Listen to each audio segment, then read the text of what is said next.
achei que eu estava sozinha. Vou dar mais uma chance, pode copiar o colega do lado. Nós estamos falando sobre... Agora que você conseguiu ouvir, copie o colega do lado. Nós estamos falando sobre... Pois é. E brechas é coisa séria. Brechas é algo realmente complicado. Brechas, nós precisamos tomar cuidado com cada uma delas. Eu convido você a abrir a sua Bíblia na primeira carta de Pedro, capítulo 5, verso 8. Abre lá a sua Bíblia, 1 Pedro, capítulo 5, verso 8. 1 Pedro 5, verso 8.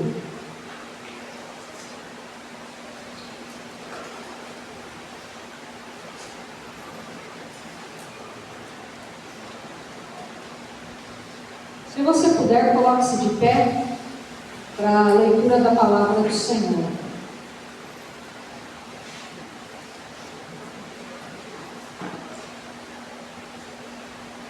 Pedro, capítulo 5, verso 8, que diz: estejam alertas e vigiem. O diabo, inimigo de vocês, anda ao redor como um leão, rugindo e procurando a quem possa devorar. Ó Deus, nós te louvamos pela tua palavra, nós te louvamos porque o Senhor já tem nos falado grandemente. E dá-nos a sabedoria, dá-nos o entendimento, para que possamos, ó Pai, em nome de Jesus, compreender tudo aquilo que o Senhor tem para nós. Ó Pai, em nome de Jesus, que possamos, ó Pai, não apenas ter um ensino novo nas nossas vidas, mas realmente um despertar e nos rendermos ao Senhor e aquilo que tu tens para nós. Seja glorificado em nome de Jesus. Amém. Amém? Os irmãos podem se assentar. Como nós temos falado, irmãos, a respeito das brechas, as brechas de fato elas são coisas sérias.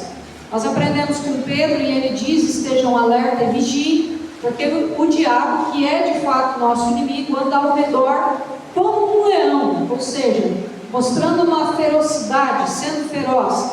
E ele está rugindo, ele não vem quietinho não. Ele vem realmente fazendo barulho. Mas o que ele está procurando? Ele está procurando a quem ele possa devorar, ou a quem ele possa tragar, como diz algumas versões. Já é o terceiro domingo hoje que estamos falando a respeito de brechas. E apenas recapitulando para compreendermos melhor, ele usa aqui duas palavras. Uma no sentido de sobriedade, ou seja, estejam vigiem, né? Ou estejam alertas. No sentido de sobriedade, que significa estejam calmos, serenos de espírito, moderados, controlados. Isso aqui é bem no sentido oposto do embriagado. E ele usa também a palavra vigiar ou vigilante, que é dar uma estrita atenção, ser cauteloso, tomar cuidado para que por causa da negligência ou indolência, nenhuma calamidade destrutiva nos surpreenda. Então a vigilância, ela tem por objetivo que nós não sejamos pegos de surpresa ou desprevenidos. Então a sobriedade, ou seja, é aquela serenidade, aquele entendimento para compreender o que o Senhor tem para nós. E a vigilância é para que a gente não venha a cair nessas armadilhas ou a cair em armadilhas simplesmente porque a gente não prestou atenção ao que estava acontecendo, ou simplesmente porque a gente não estava ligando, não estava se importando para os acontecimentos. Então, o que são as brechas? As brechas são fissuras que podem surgir na nossa vida, aberturas para que Satanás de fato possa interferir, tá? Sempre que nós baixamos a guarda, ou seja, sempre que deixamos de vigiar, sempre que ficamos embriagados com as preocupações do mundo, com os afazeres, e deixamos o reino de Deus e a sua justiça para lá, nós podemos sofrer com as brechas. E é através das brechas que Satanás mais mexe na vida da pessoa. É através das brechas que que Satanás mais vai tentar desestruturar, ou ferir, ou magoar, ou tirar a pessoa daquilo que Deus tem para a vida dela. E esse é o terceiro domingo que nós estamos falando da brecha palavra, da brecha palavra. Então, no primeiro domingo nós falamos a respeito das gritarias. O que são as gritarias? É aquele falar ríspido, bruto, é o falar gritado com o outro, falar bravo com o outro, falar com rispidez com o outro, falar de uma maneira assim que não é legal, que não é boa, né? Aquele grito assim para tentar se impor sobre a vida do outro. Isso não vem de Deus. Nós vimos na palavra de Deus, Paulo nos ensina que no nosso meio não deve existir o quê? Gritaria. Então nós precisamos aprender a conversar, seja dentro de casa, seja fora de casa, onde for. Nós não podemos ser ferozes no falar, nós não podemos ser ásperos no falar, muito pelo contrário. Aprendemos que a nossa palavra tem que ser moderada, tem que ser temperada, né? Tem que ser temperada com sal, que é o tempero do equilíbrio. Então é preciso tomar cuidado com essa brecha, que aliás, muitos não conseguem entender, mas uma casa onde só há gritaria, uma casa onde, e quando eu digo casa, a pessoa também só fala na brutalidade, o Espírito Santo de Deus não tem voz, porque o Espírito Santo de Deus não grita. O Espírito Santo de Deus não grita. Você lembra quando Elias teve um encontro com o Senhor? Lembra? Teve um terremoto, estava lá Deus? Não. Teve um forte vento, estava lá Deus? Começou a desabar algumas coisas, estava lá Deus? Mas aonde estava Deus? No sussurro, na brisa suave. Quando tudo se aquietou, quando tudo se acalmou, ali estava Deus. Ali o Espírito Santo falou. Então nós precisamos entender isso. Essa questão aí da gritaria é algo muito sério. Domingo passado nós falamos a respeito dos falatórios inúteis. O que são os falatórios inúteis? São muitas vezes palavras que não edificam. É tudo aquilo que não é de Deus, é tudo aquilo que não é bênção de Deus, e que eu falo, às vezes com um pensamento, eu falo com uma intenção, mas aquilo não edifica e aquilo não vai edificar.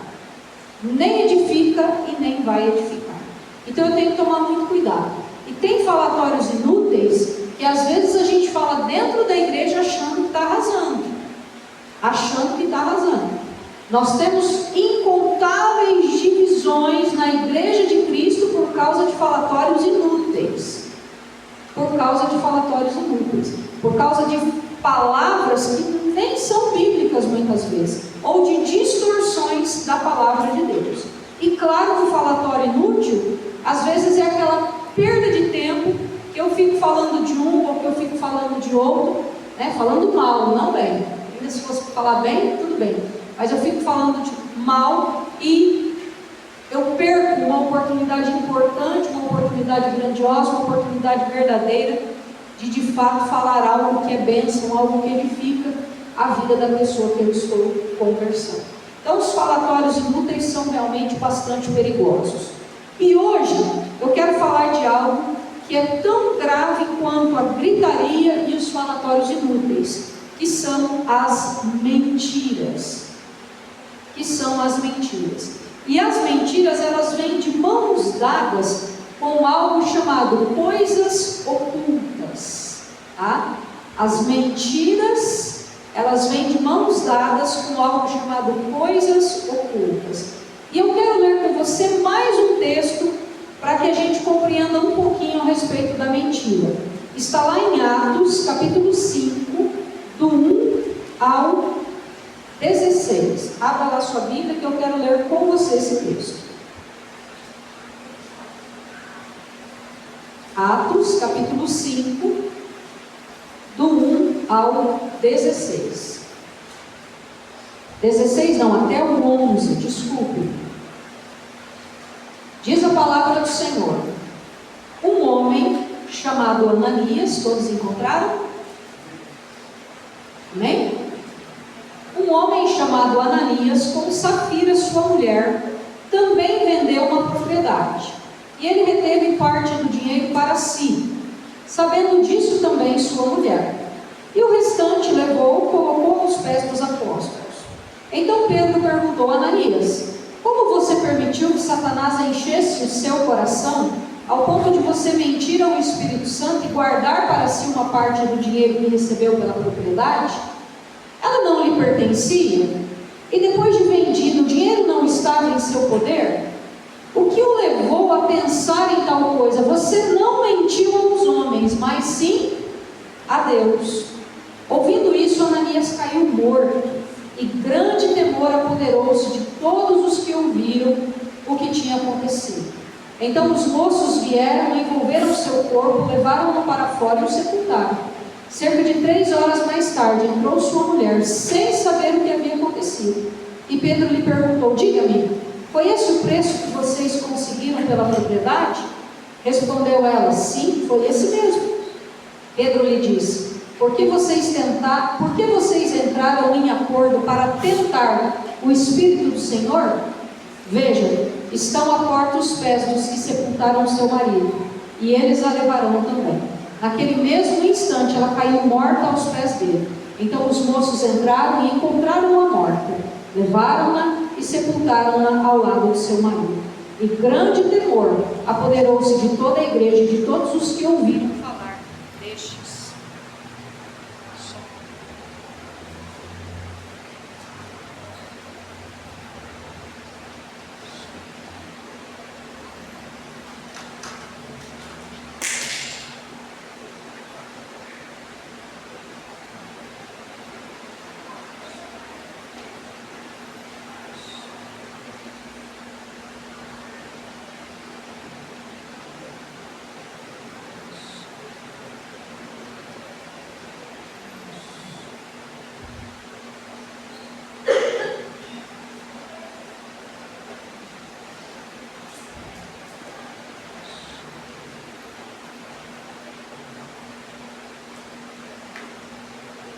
Grande temor apoderou-se de toda a igreja e de todos os que ouviram falar destes acontecimentos.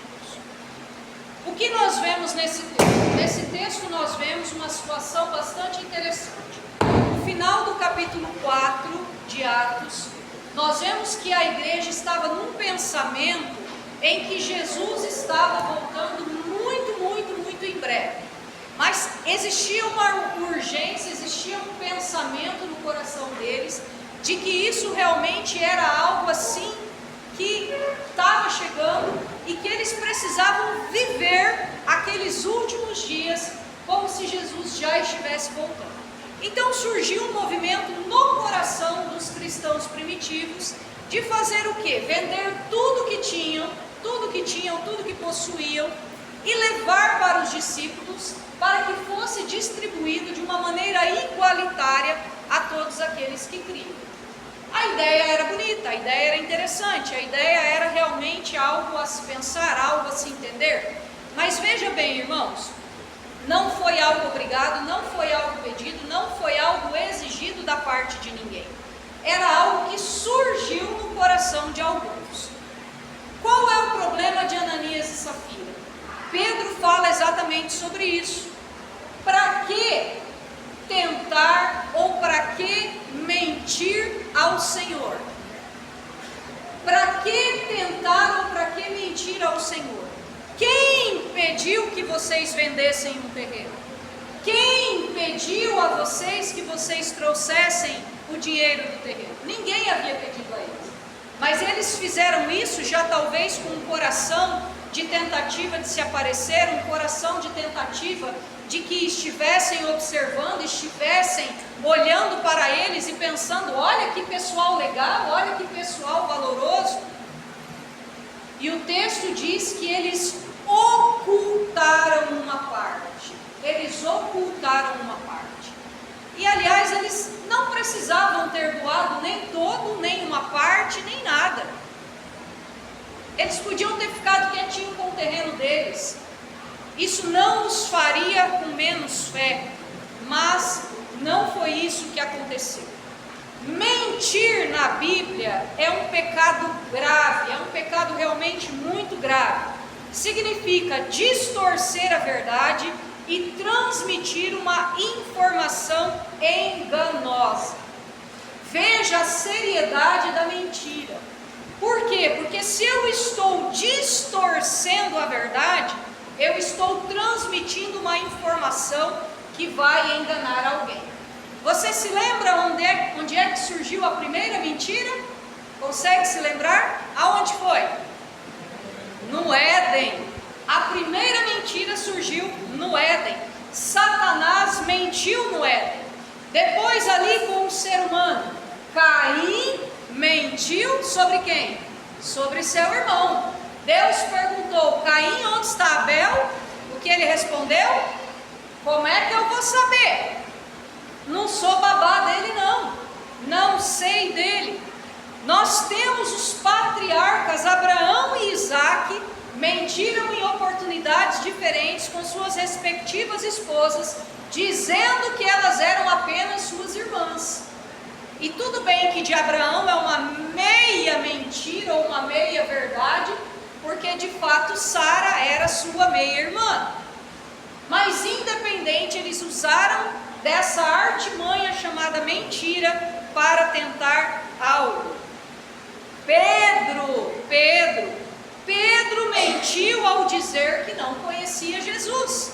Por quantas vezes ele fez isso? Você se lembra? 3 vezes. Pedro mentiu ao dizer que não conhecia Jesus. E Ananias e Safira até combinaram entre si uma mentira. Paulo nos exorta em Efésios 4:25 a abandonarmos ou deixarmos a mentira, ou seja, ir cada dia deixando ela de fora do caminho da nossa vida. Irmãos, isso é um processo difícil, é custoso da nossa parte. Você falar para mim é moleza abandonar a mentira, não é. Tem pessoas que estão tão envolvidas que ele acredita na mentira dele. Tem pessoas que quando você fala, olha, você está mentindo, ele fala, eu não estou mentindo, eu estou falando a verdade, porque ele não consegue assumir. Então a mentira é algo muito sério. A mentira é algo muito complicado e nós precisamos tomar cuidado. Efésios 4:25, Paulo diz: portanto, cada um de vocês deve abandonar a mentira e falar a verdade ao seu próximo, pois todos somos membros do corpo de Cristo. Abandonar, esse é um processo na nossa vida e precisamos viver essa realidade. Até porque, irmãos, Jesus é a verdade. E Jesus é a verdade que traz à tona com a sua luz tudo aquilo que está em oculto ou escondido. Então é muito triste essa realidade, mas muitas pessoas estão presas, estão com essa brecha na sua vida e não conseguem entender por que estão vivendo como estão. Mentira é muito séria e perigosa. Eu quero listar aqui com você seis motivos pelo qual a mentira é uma brecha muito séria e perigosa. Primeiro, ela é uma afronta a Deus. Você viu o que Pedro disse para Ananias e para Safira? Por que vocês estão mentindo ao Senhor? Por que vocês estão mentindo ao Espírito Santo? Por que vocês estão tentando trazer engano para eles? Pedro não diz, por que você mentiu para nós, a igreja? Por que vocês mentiram para mim? Por que vocês mentiram para os apóstolos? Pedro não diz isso, mas ele diz, por que vocês mentiram para o Senhor? A mentira é uma afronta a Deus, é uma afronta direta a Deus. Números capítulo 23, verso 19, lá no Antigo Testamento. Números capítulo 23, verso 19, diz assim: Deus não é homem para que minta, e nem filho do homem para que se arrependa. Acaso ele fala e deixa de agir? Acaso promete e deixa de cumprir? Em Deus não há mentira. Então nós não podemos usar desse artefato porque nós estamos afrontando diretamente ao Senhor. Agora lá no Novo Testamento, Tito, capítulo 1, verso 2, abra lá sua Bíblia, Tito, capítulo 1, verso 2, Paulo diz assim: fé e conhecimento que se fundamentam na esperança da vida eterna, a qual o Deus que não mente prometeu antes dos tempos eternos. Por que a mentira é uma afronta a Deus? Porque Deus não mente. Não há mentira no Senhor, pois Ele é a verdade. 1 João, capítulo 2, 21. 1 João 2, 21, que diz: não lhes escrevo porque não conhecem a verdade, mas porque vocês a conhecem e porque nenhuma mentira procede da verdade. Nenhuma mentira procede da verdade, porque Deus não mente. Em Deus não há mentira. Então, quando nós mentimos, quando eu ou você mentimos, nós estamos afrontando ao Senhor. Em segundo lugar, a mentira é muito séria e perigosa. Por isso que nós somos advertidos contra ela lá nos mandamentos. Nós somos advertidos a tomar cuidado com a mentira lá nos mandamentos. Êxodo capítulo 20, verso 16, segundo livro da Bíblia.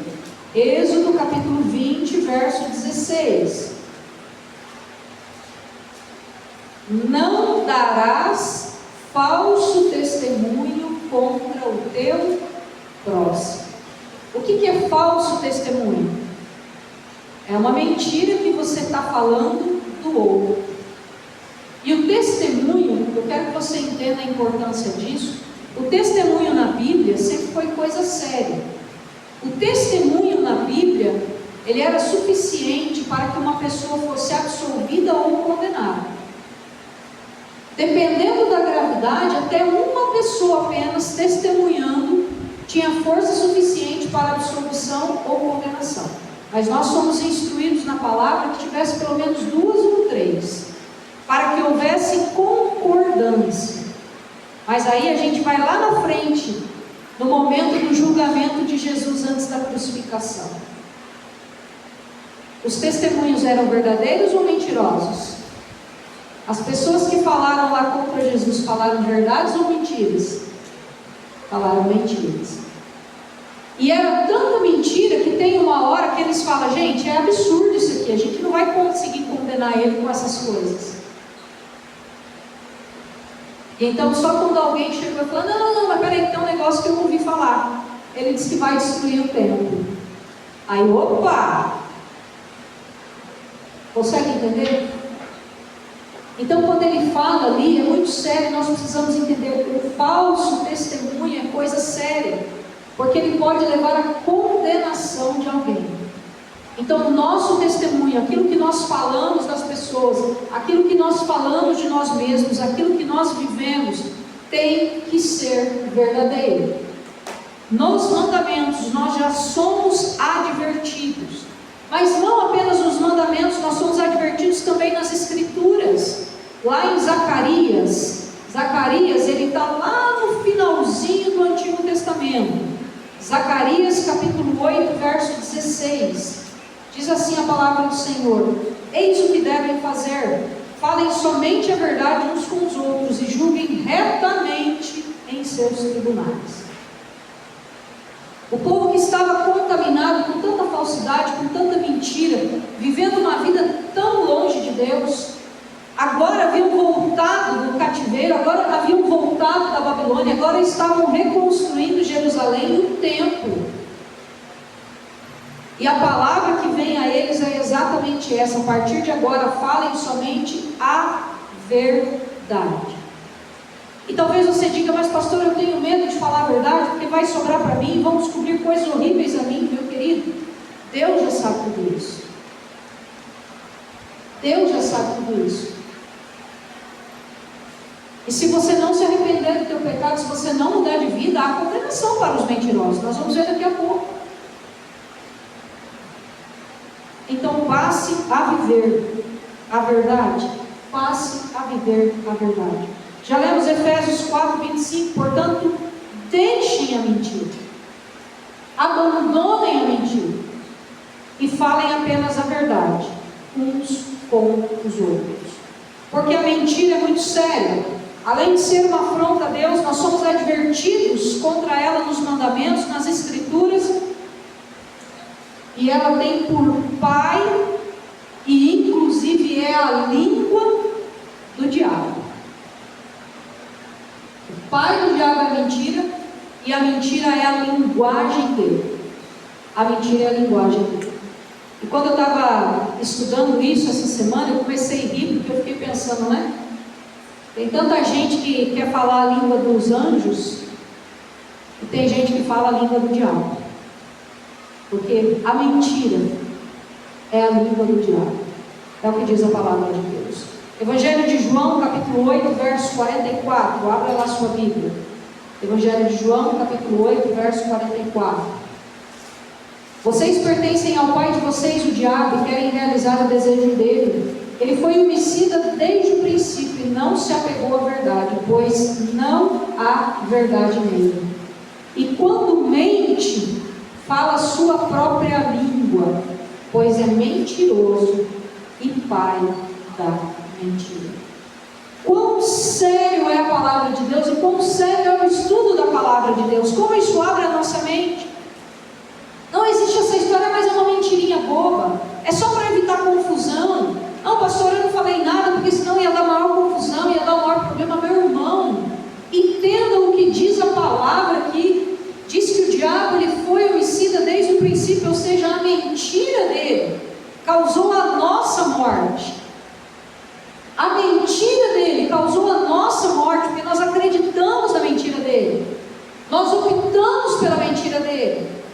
E ele não se apegou à verdade, porque nele não há verdade. E quando ele fala, ele já fala mentindo, porque essa é a sua própria linguagem. Mentira é coisa séria. A gente sempre ensina as criancinhas, né? Ó, não pode mentir. O pai da mentira é o diabo. E ele aprende desde pequenininho, mas muitas vezes nós não privamos os nossos lábios das mentiras, das coisas ocultas. Ah, eu não estou mentindo, eu só dei uma escondidinha de algo, né? Papai está orgulhoso. Então tome cuidado. Preste atenção. Mentira é coisa séria. A pessoa que vive na mentira é porque ele ainda não teve uma mente renovada em Jesus. A pessoa que vive na mentira, ele não teve uma mente renovada em Jesus. Porque uma mente renovada não cabe mais a mentira. Romanos capítulo 1, verso 25. A palavra de Deus nos diz assim: trocaram a verdade de Deus pela mentira, e adoraram e serviram as coisas e seres criados em lugar do Criador, que é bendito para sempre.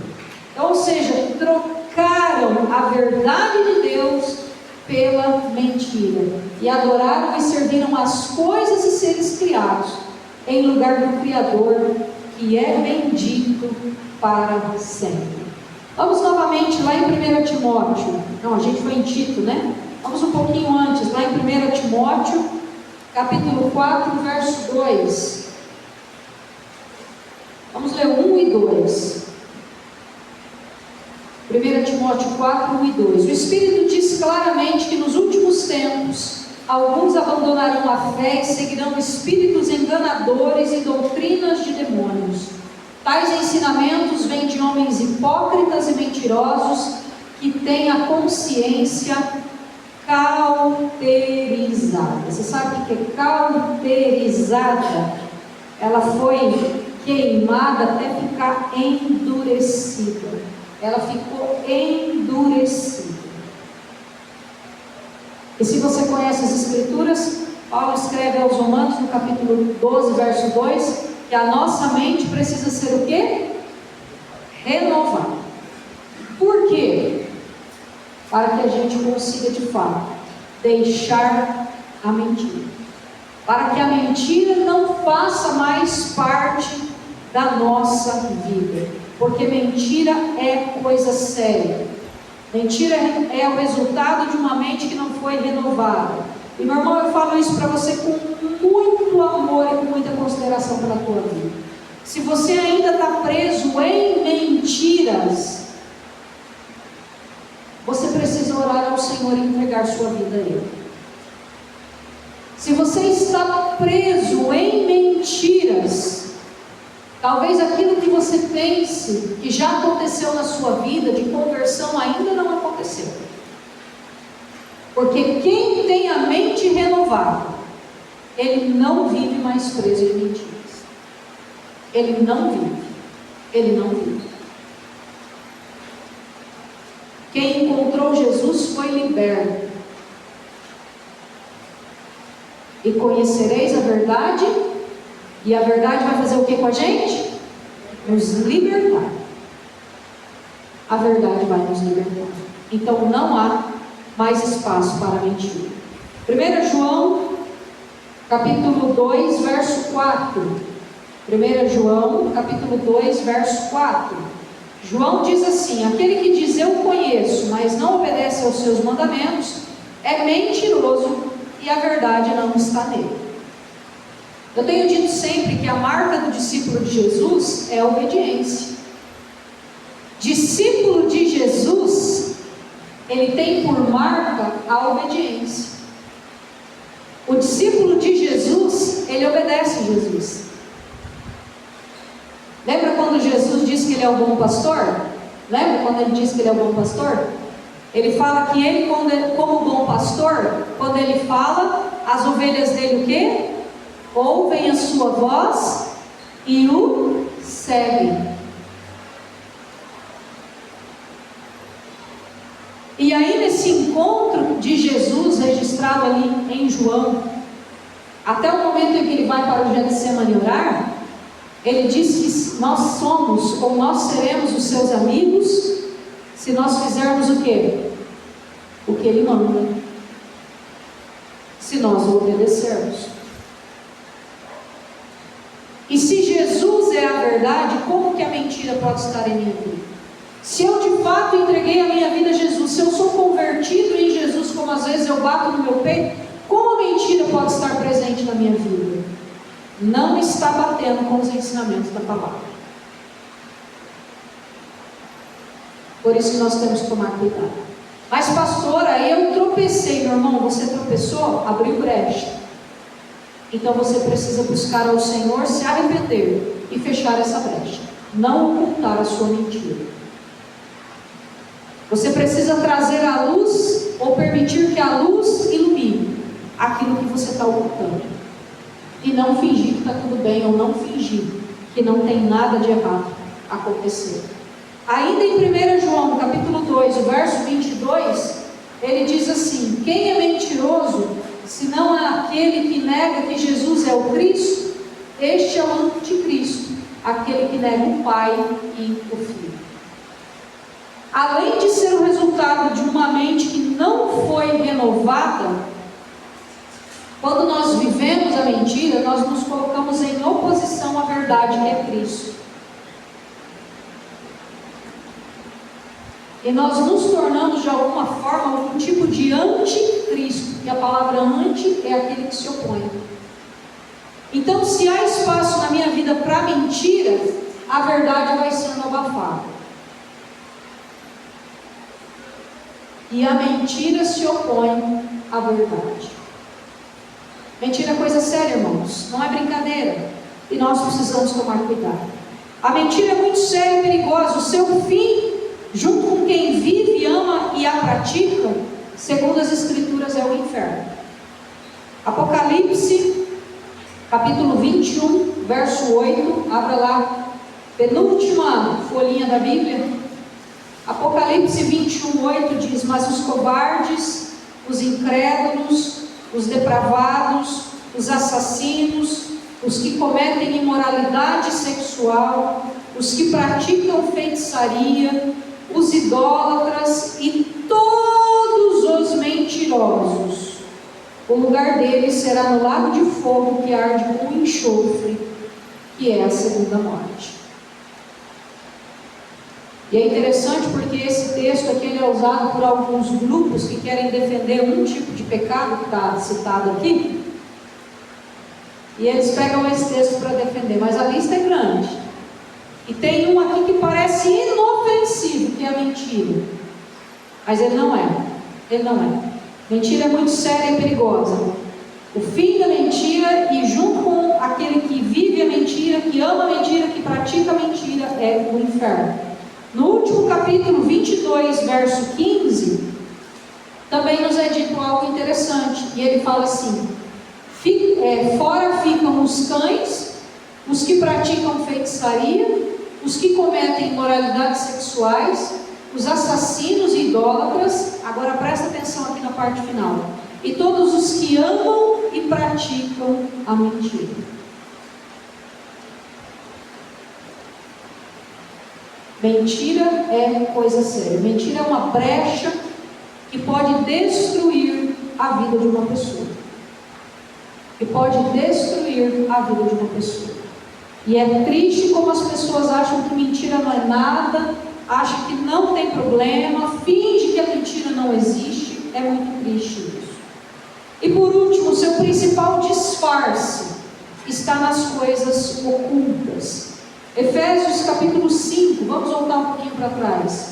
Efésios capítulo 5, a partir do verso 11, Paulo nos diz assim: não participem das obras infrutíferas das trevas, antes exponham-nas à luz, porque aquilo que eles fazem em oculto, até mencionar é vergonhoso.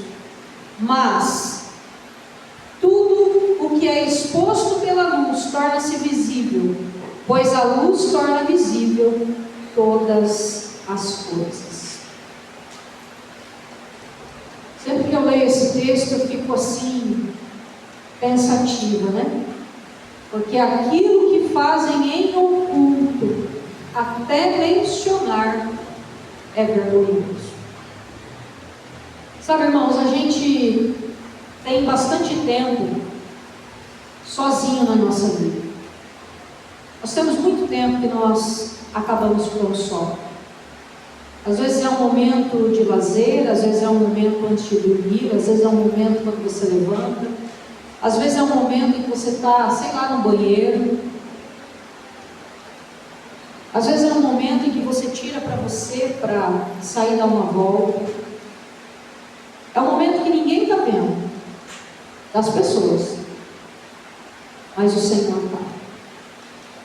E às vezes nós fazemos coisas tão assim assustadoras que falar em voz alta dá vergonha. Falar em voz alta dá vergonha.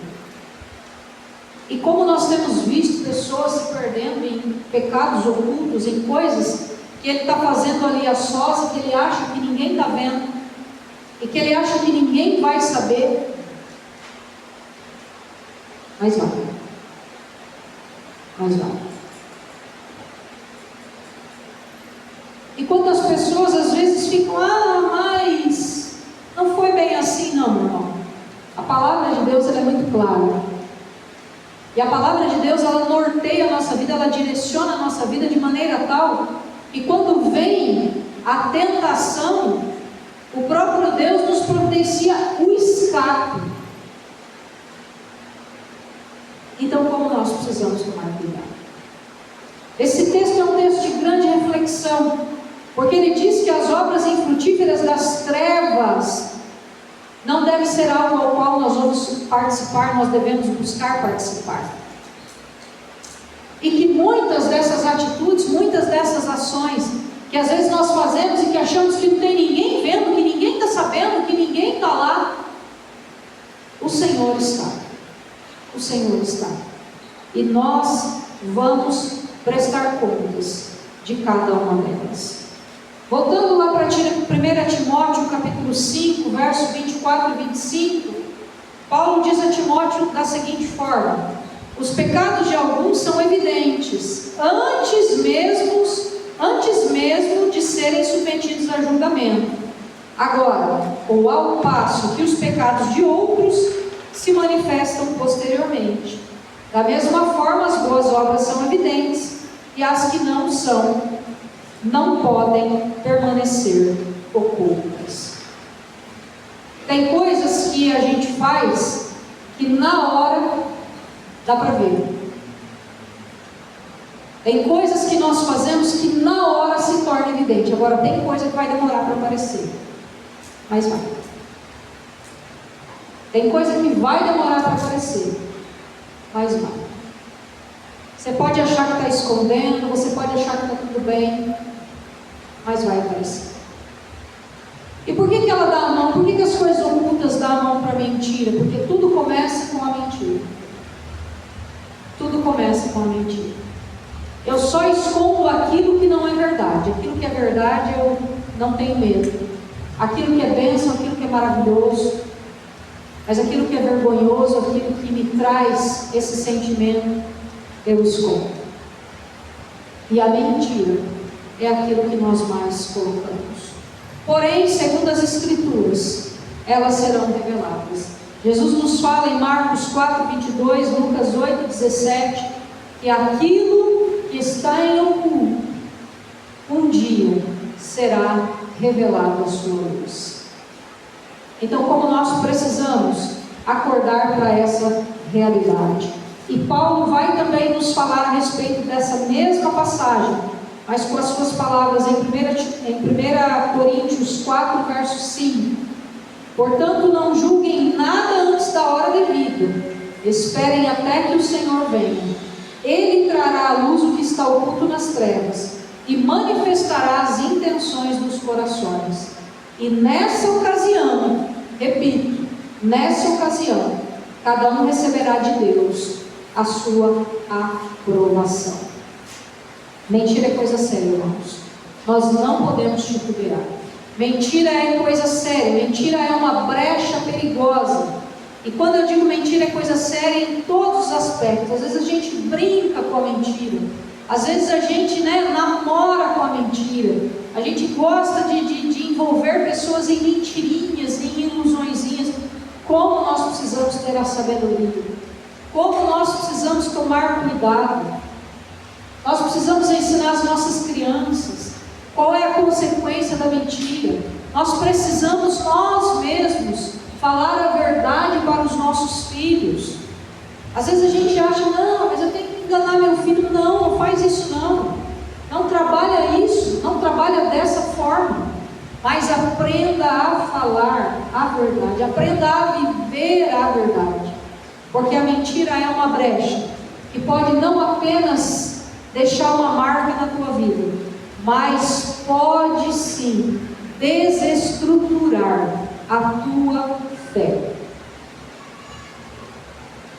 Eu sempre tenho falado que me assusta muito conversar com pessoas e ter a seguinte resposta: meu irmão, minha irmã, o que está acontecendo? Sinto tua falta, né? Pastor, eu estou desanimada. Isso me assusta muito. Isso me assusta muito, irmãos. Porque isso significa que a gente está muito fraco nas Escrituras, que nós não estamos nos alimentando direito. A palavra de Deus é um alimento para a nossa vida. A palavra de Deus não é um energético que você abre lá e você toma aquilo e aí você fica... Não, ele é um alimento para que a cada novo dia a gente vá se alimentando e vá percebendo que a gente está se sentindo melhor, que a gente está crescendo, que a gente está ganhando força, que a gente está ganhando resistência. Agora, muitas vezes eu pego a minha Bíblia, eu deixo ela abertinha lá num cantinho lá da sala, como se fosse um amuleto espantando. Então planta já como é que chama aquela, uma espada de São Jorge, comigo ninguém pode. De repente é mais eficaz, porque a Bíblia aberta, sem ser lida, ela não vai fazer diferença na tua vida não. Eu sei que talvez na tua mente você cresceu com esse pensamento. A Bíblia, irmãos, é Deus falando com a gente. É Deus falando com a gente. Mas para ele falar comigo, eu preciso chegar perto e querer ouvir o que ele tem para mim. E não deixar ele com a boca aberta no canto da sala e ficando longe dele. Mas eu tenho que procurar realmente mexer no que ele tem para mim. Mentira é coisa séria, irmãos. Mentira é perigosa. As coisas que muitas vezes estão ocultas dentro de nós, as atitudes que às vezes nós estamos tendo e que ninguém está vendo, o Espírito Santo está. Ananias e Safira não morreram porque eles foram amaldiçoados por Pedro, eles morreram porque a mentira que estava neles os matou, assim como ela marcou e selou cada um de nós, nos destinando à morte desde o Éden. Quando nós não vamos para a verdade, nós estamos fadados à morte. Ananias e Safira mentiram, porque o próprio Jesus nos diz que os mentirosos, os que amam a mentira, os que vivem e praticam ela, o lugar deles é no lago de enxofre que arde. Mentira é coisa séria. Cuidado com essa brecha. Comece a observar o que você tem feito, comece a observar as suas palavras, comece a observar aquilo que você tem lançado para fora. Comece a observar. Comece a analisar como você está vivendo. Comece a analisar a forma que você está se relacionando com as pessoas. Comece a prestar atenção. Comece a prestar atenção. Não pode existir espaço para essa brecha na nossa vida. Mentira é coisa séria. Jesus é a verdade que liberta. Seja liberto, meu irmão, em Jesus, dessa marra de Satanás. Feche os seus olhos nesse momento. Olha o Senhor.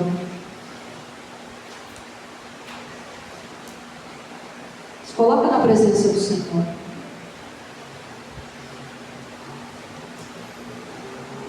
Como é que está a tua vida? Há mentira aí? Como é que está a tua vida? As suas palavras, os seus pensamentos são verdadeiros? São de uma mente renovada e restaurada em Jesus? O que você tem ocultado na tua vida? O que você tem escondido na tua vida? O que você tem feito escondidinho, que até falar em voz alta é vergonhoso?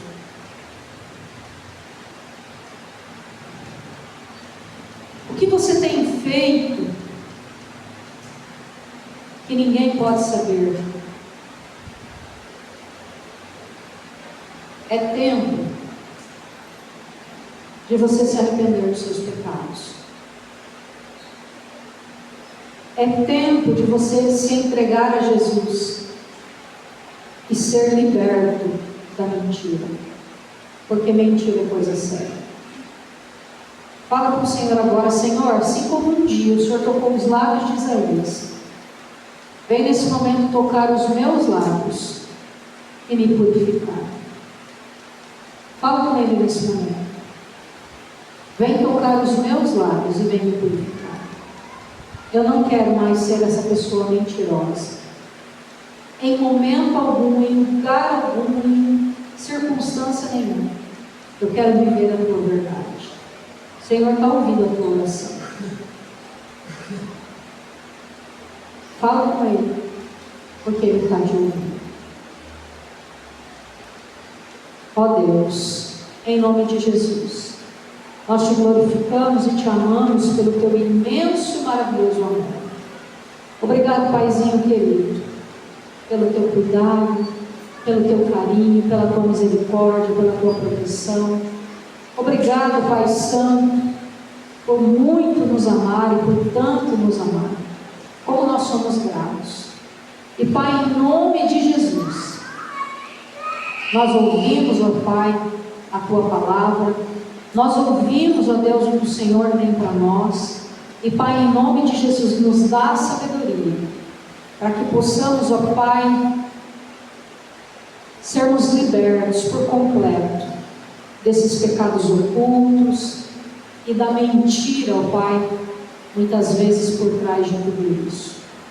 Que dos nossos lábios hajam palavras de bênção, palavras verdadeiras, que a nossa mente seja renovada e que essa brecha que possa existir na nossa vida, ela seja, ó Pai, restaurada através do Teu Santo Espírito.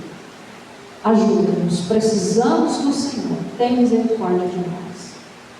E que cada dia mais sejamos guardados e amparados pelo Senhor. Seja glorificado, Pai, em nome de Jesus. Amém. Amém? Que o Senhor abençoe ricamente a vida de cada um e que possamos estar firmados em tudo aquilo que Ele tem para nós. Amém? Irmãos, eu só quero dar